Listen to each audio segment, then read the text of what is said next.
Welcome back to What Arty Noobs with Channel Disturbance. This is a 105 leFH18B2. It's a French Tier 5 Premium SPG. It's located on the south spawn of Live Oaks, and it's under the command of Admiral Zombie. Well, it's armed with a 105 light field howitzer, and that's where you get that leFH from in its name, the leFH. And, well, the Leica field howitzer is actually was the most produced artillery piece during Second World War for the Germans. They produced it for a lot of field gunnery pieces, and they also fitted it onto quite a few vehicles as well. The Vespa, the Wasp, that has them as well, and they also put them on the Cricket, the Panzer leFH18B2.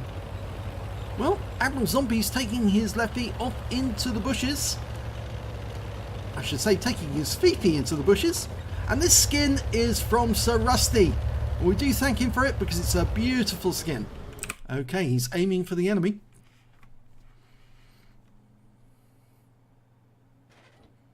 Okay, well, he's aiming further up the railway line for the moment. He's gone to overhead view. I think he might be looking for any destruction. Ah, now he's found a target. A Nashorn. Now, one of the good things about the Fifi is it dials in almost as quickly as it loads. And I think he tracked the Nashorn there. Fires another round in. Accurate shot. Oh, he's killed him. He got the kill. Very nicely done. First kill of the game. And there's a Skoda T24 Tier 5 Czech medium tank. A very low turret. He's dialed in. He's just trying to work out. Oh, and he doesn't need to worry. He was trying to work out where to actually fire the shell.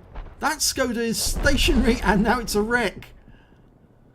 Some very accurate shooting by his teammates. In fact, most of the team appears to have gone up the railway line rather than going to the city. He's fired a blind shot into those bushes. He might be trying to prompt the enemy to move or make themselves known. Ah, and there's a KV-1 just up by the railway line, just up the by the railway carriages. That was a bit behind him. He's going to have to work out where the KV-1's headed to fire around at him. He's fired ahead. Oh, no, the KV-1 didn't move. It looks like he might have been tracked and burned his repair kit. He's stunned. Rounds out. Oh, it's going to just miss him.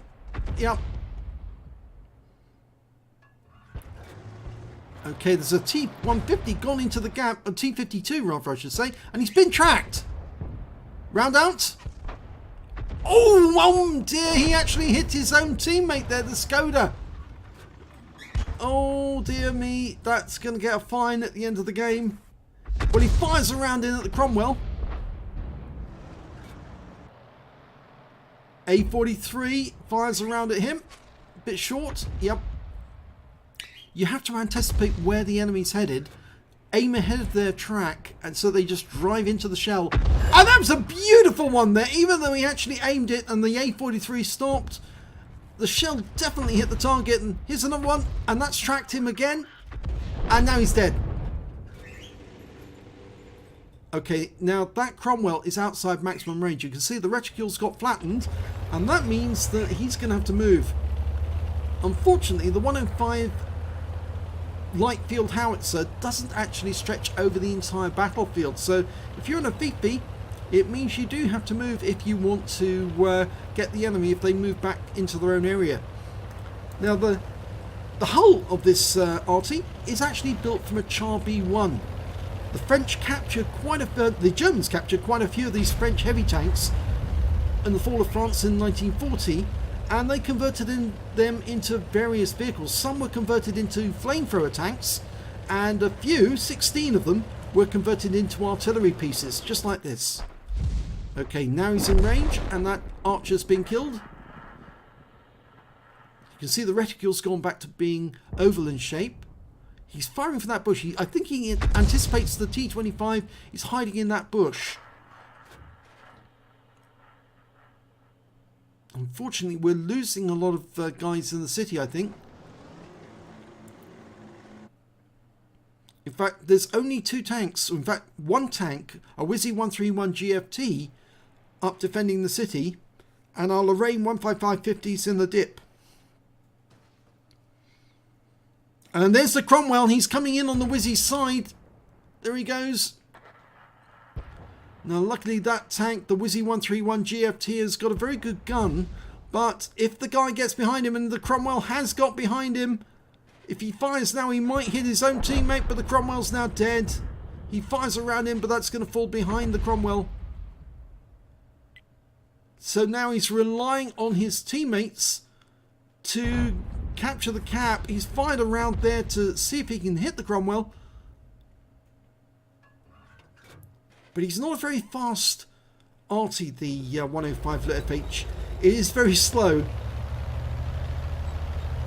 And I'm afraid this means that because this tank is basically a heavy tank in disguise, he's not going to be able to get away from that Cromwell before he actually arrives in this area.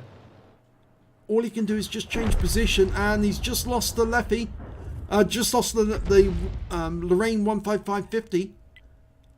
But the one good thing about this tank is that it does have very good view range, 390 meters. But you need to get all the obstructions out of the way, and those buildings, there are a bit of an obstruction, as is that ridgeline. But this gun is very, very good at snapshotting. So if that Cromwell comes in this direction, he could get a very nasty surprise. And the reload time is 7.51 seconds, which means he can probably get 2 shots off. There's the Cromwell, locked on. And he's got a hit already, 113. There is an enemy Arty, so he might fire in this direction. Here we go, kill shot. No, it hit the railway lines. The Hummel is firing as well. Here we go, kill shot. Yes, got him this time. He lost 138 hit points in the process. He needs to get out of the way of the enemy Arty. There's an M44 on the enemy team, and okay, now he's unspotted. The enemy is capping. There's 3 left on both sides. There's 2 Arty on our side and 1 Arty on the enemy team. He fires at the KV2, misses. Tries doing it with a manual aim. He's locked on. And he's killed the KV2 with a manually aimed shot. He did lock on, but he didn't go to overhead view, battle assistant. He just took it out by locking on and firing. That much confidence in the 105mm gun. And the M44 did fire at him because there was an explosion behind him after he moved. That means there's only 1 enemy left, 1 enemy heavy tank left. We've got a medium, and there's the IS. We fired in around there, snapshot, but there's the IS. Okay, now if he stays still for any length of time, we can probably put some round into him. That was a fired before he was fully dialed in. Now, needs to anticipate where he's headed. The VK on our team needs to keep him in sight. You can see that Admiral Zombie's managed to get 3 kills, and so has that VK. Oh, there's the IS. He's in sight now. Needs to start getting some rounds into him. He's getting close to that Hummel, though. That's the problem. The closer he gets... Oh, we've lost the VK. Now, our reticule is almost full. Fires around in snapshot. Misses. The Hummel's going to see him very shortly. The Hummel's the other side of the railway line. He's gone onto the inside of the lake. We fired another round in. Snap. It looks like we're going to be seeing this IS face to face. If only that VK had stayed back and just spotted from a distance. There he is. Oh, we couldn't get the kill. We fire around in snapshot. It didn't work. And then the Hummel's been killed. We need to get this IS now. Loaded. Round out. Snapshot. No, it didn't work. And we're going to lose sight of the IS now. But we'll regain sight of him very shortly because he's on this side of the railway line. So, Admiral Zombie's closing the distance. And hopefully, if he can spot him, he can get a snapshot in to kill him, because he's low enough on the hit points to take him out with one shot. And then it's just a question of finding the M44. All alone against two enemies. He can't see that IS, but he knows the IS is there. Now, he might have gone the other side of the railway line. That's the problem.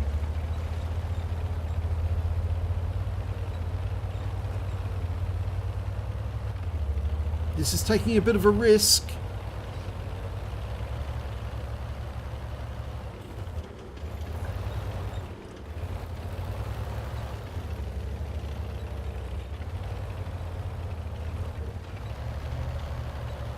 He's anticipating the IS is going to come over the railway line close by.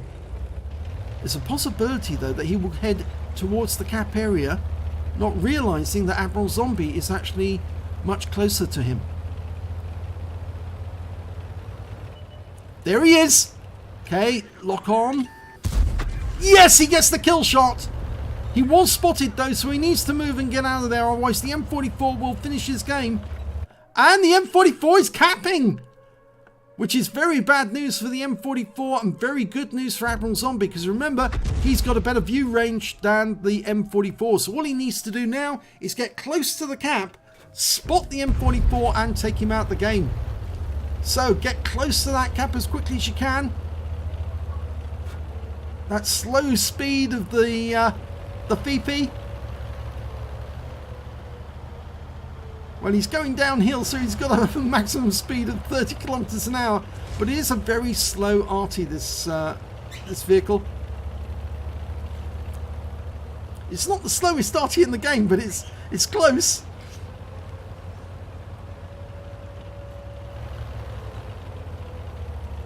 Now, this could be interesting, because if that M44 collects enough capture points and Admiral Zombie gets a reset, he could be on for a Defender medal. There he is. There's the M44. He's locked on, manually aimed. Gets a hit, so he's actually, I think he's now got a Defender. Going for the manual aim. Nope, missed on that occasion. The M44 can't see him. At least I'm not sure if he can see him. I didn't see. Oh, he got him. He got the kill. He let it settle just for long enough to actually get the kill. So well done to Admiral Zombie. Let's have a look at the end of battle stats. It's an ace tanker for Admiral Zombie in the 105 leFH18B2. He was 2-1 at one point, but he still pulled it through for his team and carried them. He got an ace tanker, a bruiser medal for getting at least 5 critical hits. He got 10. A fighter badge for getting at least 4 kills, he got 5, and he did get that Defender after all, at least 70 defense points during the game. He fired, he got the highest amount of damage during that game, or did he? No, he didn't, sorry, I'm so crap sometimes. Yeah, the IS actually managed to get the highest damage. He got 2,221 hit points of damage during that game. The Cromwell got 1984, and their T25-2 managed, oh no, it wasn't him, it was the Kruppsteer Waffenträger. He managed to get 1565, whereas Admiral Zombie managed 1015 hit points of damage. When it came to kills, though, he did manage to get the second highest number. The IS got 6, he got his top gun and the high caliber, and he managed to get 5 kills during that game. And the next highest scorers only had 3. And when it came to base XP, it was Admiral Zombie, 945 base experience points, 731 for the VK, and 720 for the career Kruppsteer Waffenträger. He fired 32 rounds during that game. He got 7 direct hits, 2 penetrations, and 11 splash. Damage of 1,015 hit points, of which 432 were at more than 300 meters. He received 1 hit. It was a penetration, and that was from the Cromwell. And he also did accidentally damage one of his own teammates during that game for 88 hit points. He damaged 6 of the enemy, killed 5 of them, and did damage assistance for 575 hit points. And surprisingly, he actually got 100 defense points by defending the cap, because not only did he actually kill the M44 while he was capping, but he also killed the KV2 whilst he was capping. And that's why he actually managed to get more defense points than was originally thought. On a premium account, he earned 24,899 credits. He was fined 978 credits for actually damaging a teammate, so his total came to 36,371. After repair, ammunition, resupply and consumables, he still took away 11,723 credits. He received 945 XP, -2 for damaging his teammate, 566 for a bonus premium vehicle, and he took away 1,982 experience points altogether. He says just another ace, and I think that's because Admiral Zombie has had more than a few aces in the FIFI before. But of course, remember, this is a tier 5 Arty. He was in a tier 7 game, and he still managed to conquer the enemy and defeat higher tier opponents towards the end, because the IS was tier 7, the M44 was tier 6, and he still took them both out to win the game for his team. So if you enjoyed that replay, please give it a like and do subscribe to our channel, and we'll be along with more great replays for you very shortly. Thanks for watching.